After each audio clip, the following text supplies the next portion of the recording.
म्हणजे आदर्शचा जो घोटाळा आहे तो तुम्ही असा आहे वाटेगावकर मी बोलत असताना सर्व राज्यमंत्र्यांच्या विषयी बोललो. इथे आमदारांनी पत्र दिला, आमदारांच्या विनंतीवर ही बैठका लावण्यात आली. बैठक लागल्यानंतर कुठलेही निर्णय घेतले नाही हे पण या आयोगाच्या या रिपोर्टमध्ये स्पष्टपणे नमूद करण्यात आलेलं आहे. आपण पॅरा वाचून दाखवा लोकांना. ब्रेक नंतर आपण तो स्पेसिफिक पॅरा घेऊ. ठीक आहे. राजेश टोपेंची वाचू नागपूरच्या घरी काय बैठक झाली, काय म्हणालेले आहेत ते. मुळात त्यांनी ही प्रक्रिया फॅसिलिटेट केली. लक्षात घ्या, आपण अधिकार नसताना प्रक्रिया फॅसिलिटेट केली. आणि काय हेतू होता, ही कोणत्या जनतेला न्याय दिलाय तुम्ही? हे 25 अपात्र लोकांना आणि 22 बेनामींसाठी. ठीक आहे, पण प्रवीण वाटेगावकर तुम्हाला नवाब मलिक यांनी आव्हान दिलेलं आहे, तुम्ही पॅरा वाचून जावा. तुम्ही ते आव्हान स्वीकारलं पाहिजे. ब्रेक नंतर ब्रेक घेऊया आणि पुन्हा भेटूया.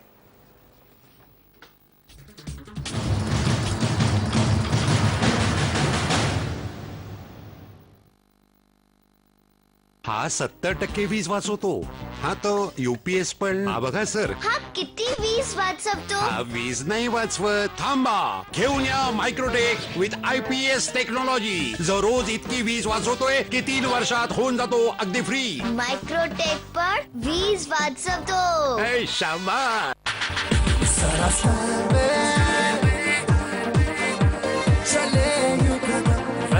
आगे आगे हम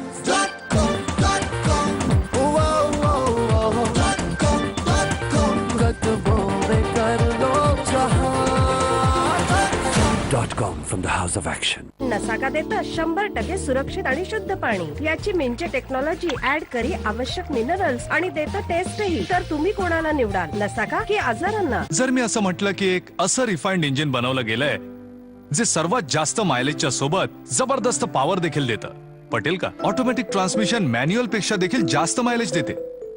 कधी ऐकलंय? नाही पटत ना? आणि आता होंडा सादर करीत आहे ID टेक, भारताचे सर्वात फ्युल इफिशियंट डिझेल इंजिन, आणि IV टेक CVT कॅटेगरीचे सर्वात फ्युल इफिशियंट पेट्रोल ऑटोमॅटिक, आता पूर्णपणे नवीन होंडा सिटी मध्ये.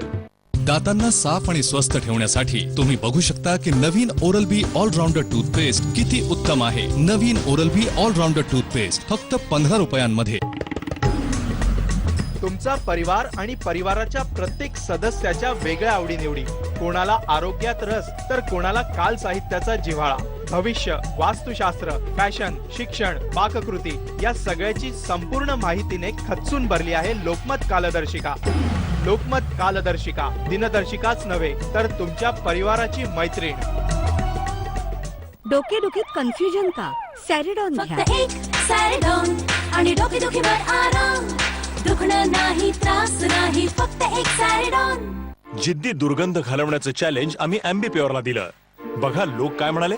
स्ट्रॉबेरी क्रीम, रातराणी सारखं. यश चोप्राचं टिपिकल लोकेशन. कशाचाच वास नाही आला. हा तर खूपच इफेक्टिव्ह आहे. नवीन अँबीप्युअर सेट अँड रिफ्रेश पॅक, लहान खोल्यांसाठी. बस कुठेही ठेवा, क्लिक करा आणि मिळवा फ्रेशनेस सलग 60 दिवसांपर्यंत. अँबीप्युअर दुर्गंध घालवतो, आनंद आणतो. 日本語が少しわかります。日本語少しわかり。日本語が少しわかります。はじめまして、よろ。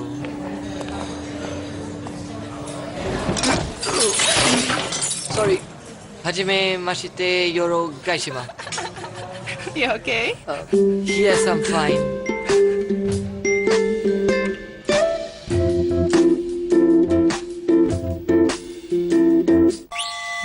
महाराष्ट्राच्या लोकप्रिय कार्यक्रमांचे नवे पर्व ETV मराठीवर. सुपरफास्ट कॉमेडी एक्सप्रेस ओरिजिनल कॉमेडीचा नवा सीझन 10 जानेवारी पासून शुक्रवार शनिवार रात्री 9 वाजता.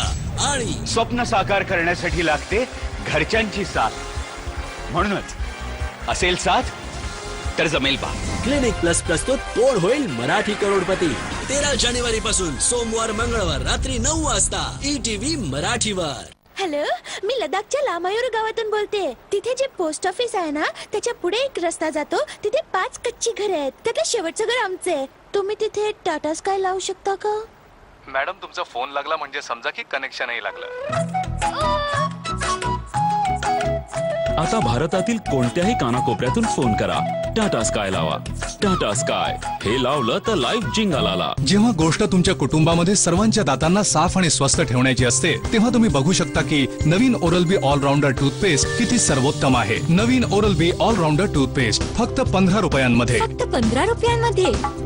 बिलकुल साफ आणि स्वस्त दात फक्त 15 रुपयांमध्ये. ही सगळी घरं EMI प्रूफ आहेत.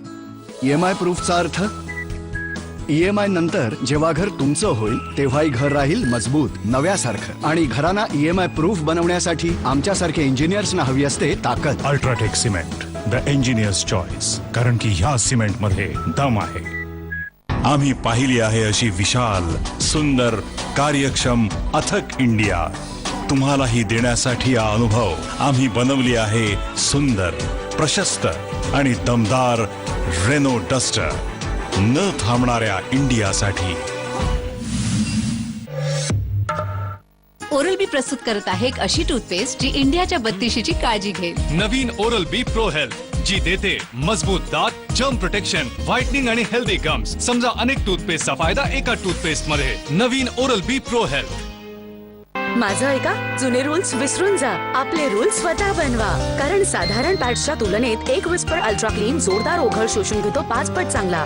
पुन्हा पुन्हा पॅड चेंज करण्यापेक्षा चांगलं म्हणजे नेहमीच वापरायला लागा विस्पर अल्ट्रा क्लीन. हो ना?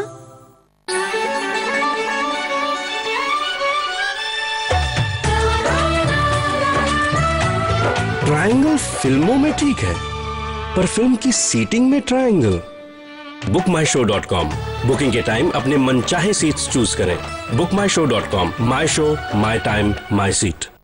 भारतातील बँकिंग क्षेत्रातले सर्वात स्वस्त गृहकर्ज आपल्या हक्काच्या बँकेकडून सारस्वत बँक देत आहे गृहकर्ज फक्त 9.5%.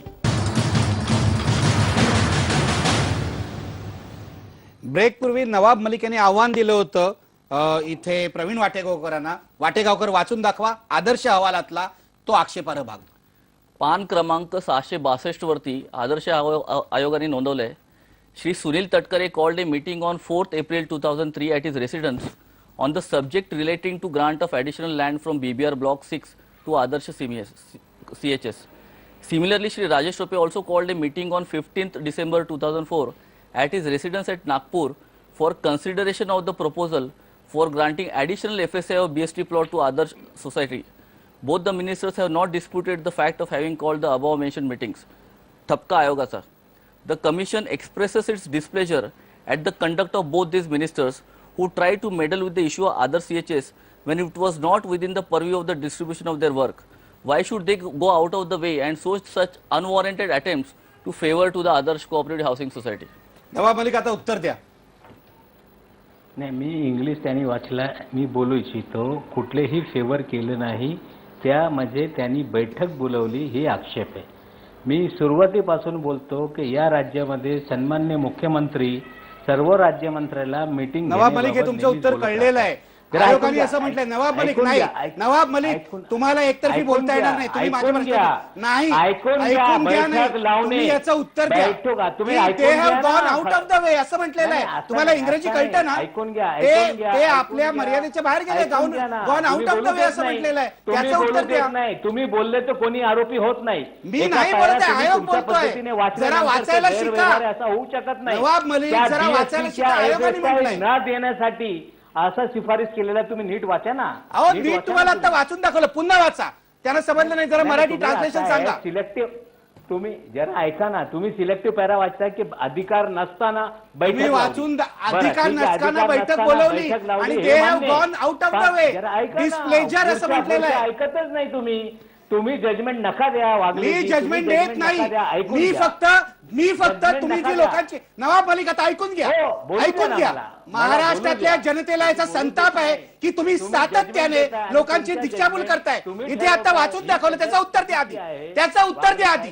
जे वाचून दाखवलं तुम्हाला एकतर्फी वाटेल ते बोलता येणार नाही, हे लक्षात घ्या. उत्तर देतो, तुम्हाला ऐकू येत नाही. मला ऐकू येते, उत्तर द्या. आता जे वाचलं त्याचं उत्तर द्या. मी तुम्हाला इकडे तिकडे जाऊ देणार नाही. बैठक लावणे हा गुन्हा नाही.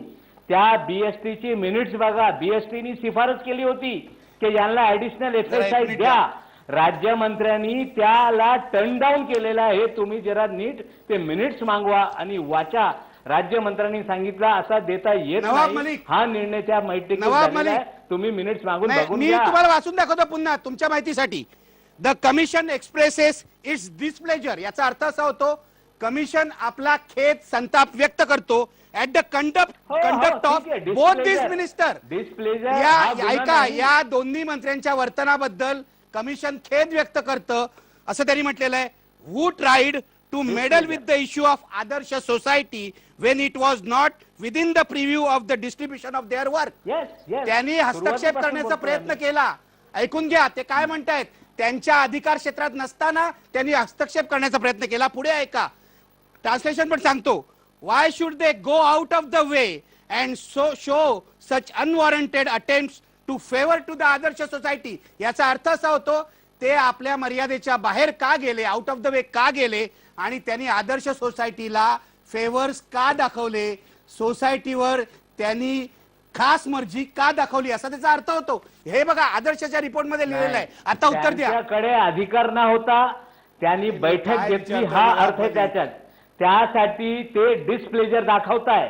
त्यांनी कुठलाही फेवर केला नाही. आपल्याला ज्या पद्धतीने वाचायचं आहे तसा तुम्हाला माझ्या वाचता पद्धतीने नाही, मी येते. आदर्शच्या आवारात. ठीक आहे, तुम्हाला ऐकायचं नाही. जनता ऐकते नवाब मलिक, जनता ऐकते, जनता ऐकते. पुढच्या वर्षी निवडणूक आहेत, तुम्हाला कळेल काय होतं, जनतेच्या मनात काय संताप आहे. तुम्ही मला उत्तर देऊ नका, तुम्ही जनतेला उत्तर तुम्हाला द्यावं लागेल निवडणुकीच्या वेळेला. कारण हे कमिशननी म्हटलेलं आहे आणि हा देशातला मोठा भ्रष्टाचार आहे. मी पुन्हा हर्षवर्धन पाटील यांच्याकडे जाणार आहे. नवाब मलिक तुम्ही बोलत राहा, मी पाटील यांच्याकडे जाणार आहे. तुम्ही स्वतःला हवं ते बोलता, पण IBN लोकमतवर मुद्द्यावरच चर्चा होते, इतर चॅनल सारखं होत नाही, हे लक्षात घ्या.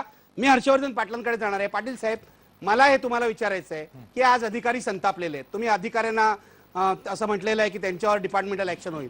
आज अधिकाऱ्यांची पूर्ण लॉबी संतापलेली आहे आणि काल त्यांनी त्यांच्यातल्या काही अधिकाऱ्यांनी चीफ सेक्रेटरींना पत्र लिहिलेलं आहे, कायदेशीर नोटीस पाठवली आहे. आता ते कोर्टात जाण्याच्या विचारात आहेत. महाराष्ट्रात एक नवा संघर्ष उभा राहू शकतो. तुम्ही कसं उत्तर देणार आहात? नाही, याच्यामध्ये दोन गोष्टी मला थोड्याशा क्लिअर करायच्या आहेत. पहिला मुद्दा असा आहे की वारंवार एक निखिलची चर्चा होती की मुख्यमंत्री भ्रष्टाचाराला पाठीशी घालतात, मुख्यमंत्री हतबल झालेले आहेत. या मताशी मी सहमत नाहीये. मला असं वाटतं की मुख्यमंत्र्यांना जर पाठीशी घालायचं असतं कोणाला, तर या संदर्भामध्ये ही जी ऍक्शन टेकन आज आपण जी भूमिका मांडली ती मांडली नसती. हा एक भाग.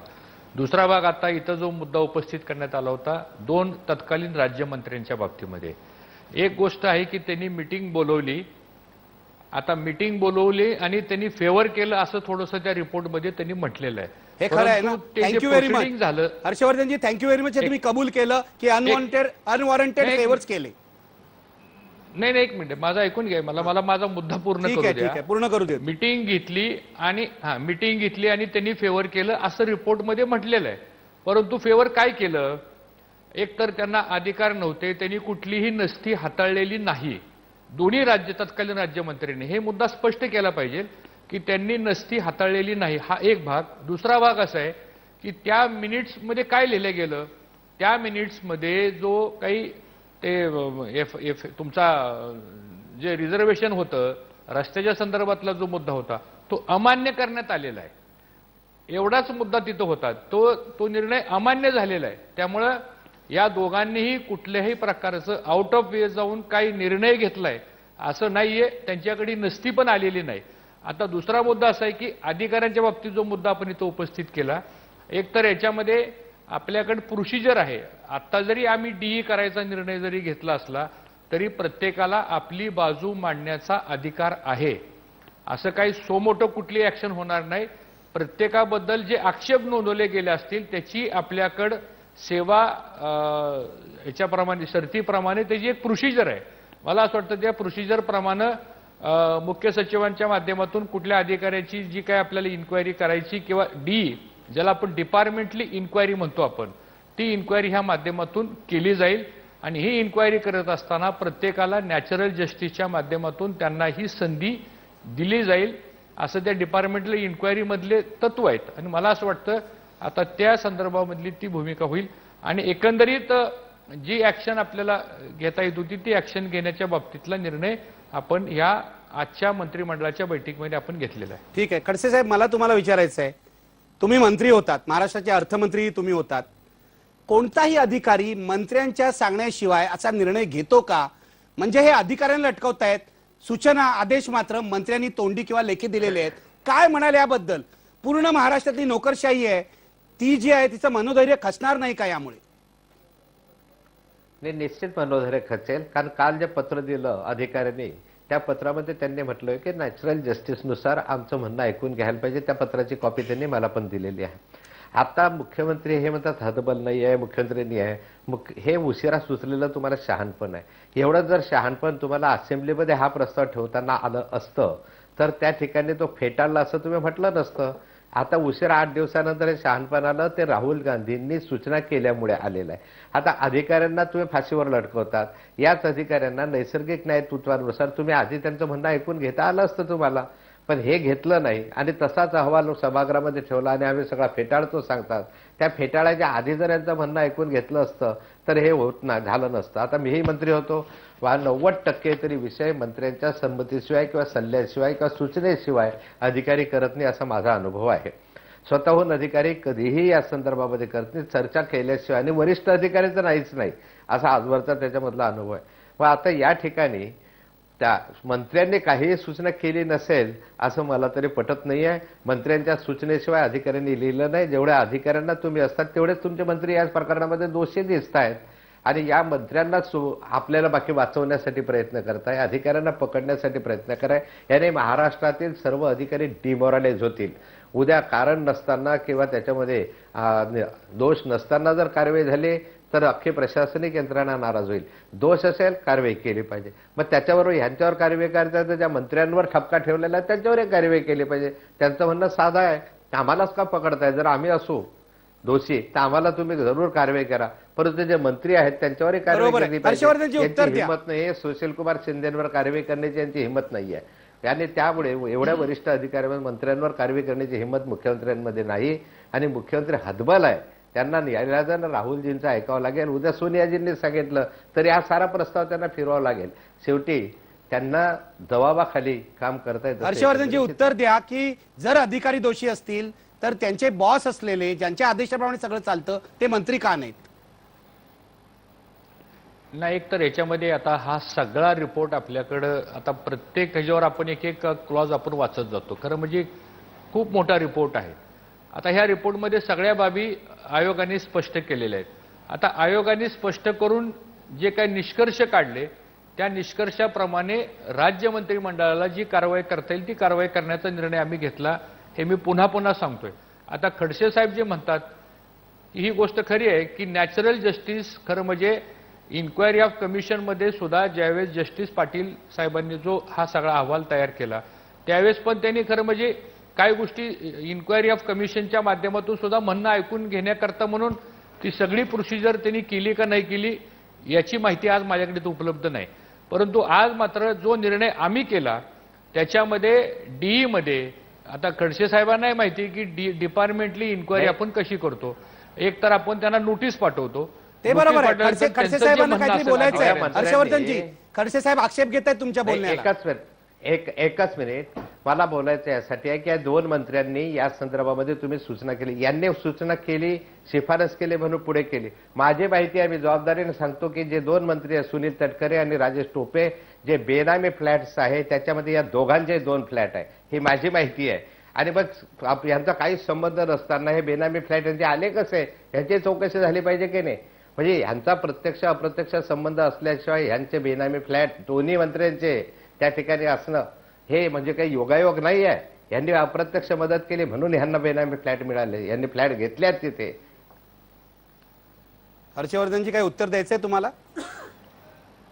नाही, याच्यामध्ये खडसे साहेबांनी आता जे सांगितलं की ह्या दोघांच्या नावावर बेनामी फ्लॅट्स आहेत. आता खरं म्हणजे सीबीआयच्या केसमध्ये ह्या बेनामीच्या संदर्भामधली चौकशी स्वतंत्रपणानं चालू आहे आणि मला असं ही स्वतंत्र चौकशी चालू आहे आणि ही काही चौकशी राज्य सरकार करत नाही, सीबीआयच्या मार्फत चालू आहे. आणि म्हणून मला असं वाटतं की आता याच्यामध्ये जी काही भूमिका घ्यायची होती ती भूमिका राज्य सरकारच्या माध्यमातून आपण घेतलेली आहे आणि याच्यामध्ये अधिकाऱ्यांना टार्गेट करून बाजूला करायचं आणि मंत्र्यांना बाजूला करायचं अशी कुठलीही भूमिका सरकारच्या वतीने नव्हती. आता हा सगळा अहवाल एकदा आपण याच्यावर खूप चर्चा होणार आहे, काय फक्त बरोबर आहे. आजच्या सवालमधून चर्चा बरोबर आहे. संपेल असं नाहीये. चर्चा माझा याच्यावर माझा खूप वेळ होणार आहे. संपत मला असं आलेला वाटतं आहे. हे हर्षवर्धनजी, मला फक्त एकाच प्रश्नाचं उत्तर तुमच्याकडून हवं आहे की एखादा अधिकारी मंत्र्यांच्या परवानगीशिवाय कोणतंही काम करतो असा तुमचा अनुभव आहे का? नाही, एक तर असं आहे की याच्यामध्ये शेवटी अधिकारी आपली शिफारस करत असतो, मंत्री त्याच्यानंतर मंत्री म्हणून आपलं काम करत असतात. पण एकंदरीत ही केस जर आपण पाहिली तर याच्यामध्ये मला असं या सगळ्या रेकॉर्डमध्ये मंत्र्यांनी एखाद्या अधिकाऱ्याला तू असं असं करून आण असं काही त्या रिपोर्टमध्ये तर काही वाचण्यात कुठं आलेलं नाही. जर सगळी कागदपत्र जर सरकारने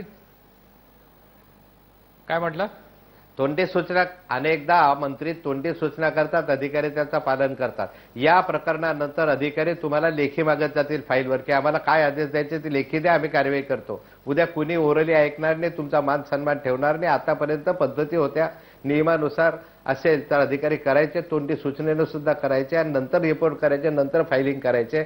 आता अधिकारी इतके डिमोरलाइज होतील की अधिकारी तुम्हाला आधी फाईल देतील आणि म्हणतील तुम्हाला जे काही म्हणायचं या फाईलवर यस ऑर नो जे काही आदेश द्यायचे ते द्या. आणि राज्यामध्ये आतापर्यंत जी प्रथा होती, मी स्वतः मंत्री होतो, आताही आहे या संदर्भामध्ये, आपण एखादा फोन केला की साहेब जरा तेवढं जरा कामाचा प्रस्तावाला मंजुरी द्या, ते तिथे टेक्निकली मंजुरी देतात आणि नंतर प्रस्ताव आपल्याकडे पाठवतात. हा वित्तमंत्री म्हणून माझा अनुभव आहे आणि नंतर येतो आणि आपण ते करतो. मग अशा ठिकाणी अधिकारी या ठिकाणी डिमोरलाइज होणार नाही हे म्हणणं तुमचं बरोबर नाही आहे. आता पुढच्या कालखंडामध्ये अधिकारी अधिक सावध होतील. जर मंत्री आपली कातडी वाचवायला लागले तर मग अधिकारी का त्याच्यामध्ये फाशीला जायला लागतील असं चित्र होईल. आणि प्रशासन आणि मंत्री हे एकत्र हातात हात घालून चालले तर राज्य चालेल, नाही तर नाव निर्माण सरकार पुढे धोका आहे. हर्षवर्धन पाटलांना काळजी घ्यावी लागेल, एकूण मुख्यमंत्र्यांना सुद्धा काळजी घ्यावी लागेल. पण शेवटी मला प्रवीण वाटेगावकर आणि दीक्षित सरांकडे जाते. वाटेगावकर, तुमची केस कोर्टामध्ये, पुढे तुम्ही काय करणार आहात? तुमच्या केसमध्ये तटकरे आणि राजेश टोपे आरोपी नाहीयेत, त्यांनाही कॅस केसमध्ये गुंतवणार आहात का किंवा आणखी पुढे काय करणार आहात? 13 जानेवारीला पहिल्या अर्जावर सुनावणी होणार आहे. शिवाजीराव पाटील निलंगेकर यांची भूमिका, त्यांचे हितसंबंध आणि त्यांना आरोपी करावं किंवा नाही. त्यानंतर सुशीलकुमार शिंदे यांच्या बाबतीतला अर्ज सुनावणीला येईल काही काळानंतर. मी अजूनपर्यंत सुनील तटकरे आणि राजेश टोपे यांच्या भूमिकेकडे फार लक्ष दिलं नव्हतं, कारण ते ज्युनियर मिनिस्टर होते. आता जे असेसमेंट आयोगाचं आहे त्यावरून क्लिअरली ते प्रिव्हेन्शन ऑफ करप्शन ऍक्ट मध्ये स्पष्टपणे नमूद केलेलं आहे, act of a public servant contrary to public interest. यांची जी ऍक्ट आहे it is contrary to public interest आणि म्हणून तो गुन्हा आहे. They become part of the conspiracy. Conspiracy is a series of act. अनेक ऍक्ट झाल्या. या संपूर्ण बीएसटीला एफएसआय देण्याच्या बाबतीतली ही एक ऍक्ट होती, म्हणजे या कारस्थानाचे ते भाग होते 100%. आणि एक नाव जे अजून आलेलं नाही राष्ट्रवादीचं, जयंत पाटील साहेब. 18 जून 2004ला जयंत पाटलांचे पुतणे आदित्य पाटील यांना मेंबरशिपचा प्रस्ताव सोसायटीने सरकारकडे पाठवला. 25 जून 2004ला हा जो सगळा आहे आदर्शला जमीन देण्याबाबतीतला प्रस्ताव तो वित्त विभागाने तयार केला आणि नंतर जयंत पाटलांनी संमत केला. आज आदित्य पाटील हे अपात्र ठरलेले आहेत. पण तुम्ही जयंत पाटलांनाही आरोपी बनवणार आहात? 100%. हे तुम्ही कोर्टाला विनंती करणार आहात? मी त्यातले प्रॉपर ऍप्लिकेशन फॉर्म्युलेट करून कोर्टात सादर आणि या आयोगाच्या अहवालाची तुम्हाला कोर्टात चांगलीच मदत होणार आहे. 100% सरकारने जरी त्यावर पांघरून घालायचा प्रयत्न केला तरी कोर्टातली केस मजबूत होणार आहे. 100% मदत होणार. ठीक आहे, मी आपण म्हणतो कोर्टाकडे- अजूनपर्यंत ते आता बळकटी मिळते. ठीक आहे, शेवटी मी दीक्षित सरांकडे जातोय. दीक्षित सर, या सगळ्या प्रकारामुळे महाराष्ट्र सरकारच्या मुख्यमंत्र्यांच्या प्रतिमेला तडा गेलाय का? आणि शेवट लोकांना जो न्याय हवा आहे तो कसा मिळणार? मला असं वाटतं की या प्रकरणामध्ये क्रिमिनल ऑफेन्सेस कोणते आहेत आणि सिव्हिल ऑफेन्सेस कोणते आहेत याचा निर्णय न्यायालयीन प्रक्रियेद्वारे मिळेल. प्रश्न लोकांच्या पुढे असा उपस्थित झालेला आहे की जो चौकशी आयोग नेमला जातो तो काय करतो. माझ्या माहितीप्रमाणे चौकशी आयोग काय घडलेलं आहे या वस्तुस्थितीवरती प्रकाश टाकतो. त्याच्या शिफारशींच्या सुद्धा मर्यादा आहेत. परंतु सरकारबद्दल, सत्ताधारी पक्षांबद्दल एवढी अस्वस्थता, अशांतता का? तर हे बघा, मावळमध्ये गोळीबार झाला, निवृत्त न्यायमूर्ती गायकवाड यांनी त्याची चौकशी केली, 2012ला त्याचा अहवाल दिला, आज 2014 आलं, तो अहवाल स्वीकारलाय का नाकारलाय कोणालाच माहिती नाही. सरकारची जर अशी भूमिका असेल तर त्याच्यामधून संशय हे निर्माण होत राहणार. आता जी चर्चा झाली त्याच्यामध्ये मंत्र्यांचे अधिकार किती, अधिकाऱ्यांचे अधिकार किती याच्या संदर्भात चर्चा झाली. खरं म्हणजे ही दीर्घकाळ चाललेली चर्चा आहे. पण सर्वसामान्य माणसाच्या मनामध्ये काय प्रश्न निर्माण होतात हे मंत्र्यांनी राज्यकर्त्यांनी बघायला पाहिजे असं मला वाटतं. साधं जिल्हा पातळीवरती कुणी बेकायदेशीर दारूचा धंदा करत असेल आणि जिल्हाधिकाऱ्यांनी त्याला नोटीस काढून जर ते बंद करायला लावलं तर तो वरती अपिलात जातो आणि मंत्र्याकडनं ते धंदा मंजूर करून घेऊन येतो. म्हणजे ग्रामीण भागामध्ये महाराष्ट्रामध्ये अशा अनेक प्रकार झाले. बायकांनी दारूची दुकानं बंद करण्याची मागणी केली. रेशन धान्य दुकानाचं सुद्धा असंच होतं की एखादं रेशन धान्य दुकान नीट काम करत नाही असं म्हटल्यानंतर त्याला जर बंद करायला लावलं तर तो मंत्र्यांकडे जातो आणि ते करून आणतो.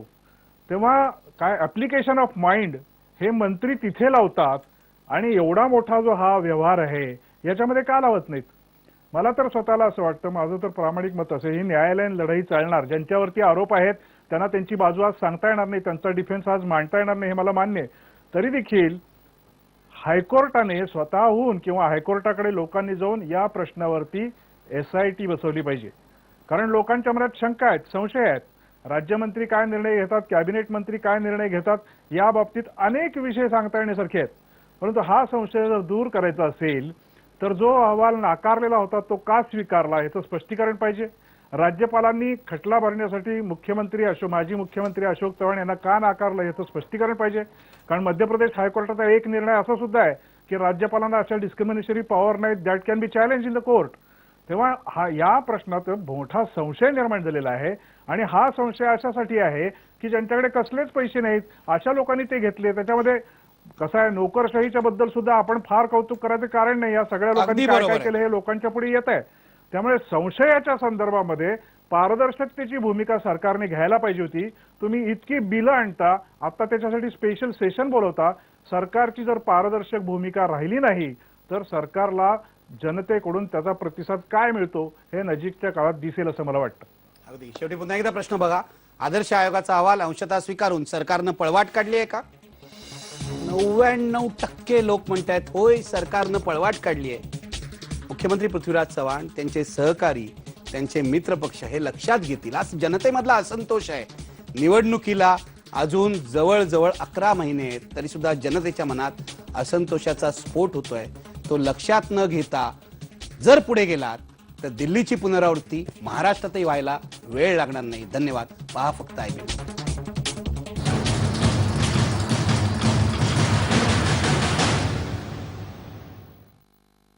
प्रायोजक आहे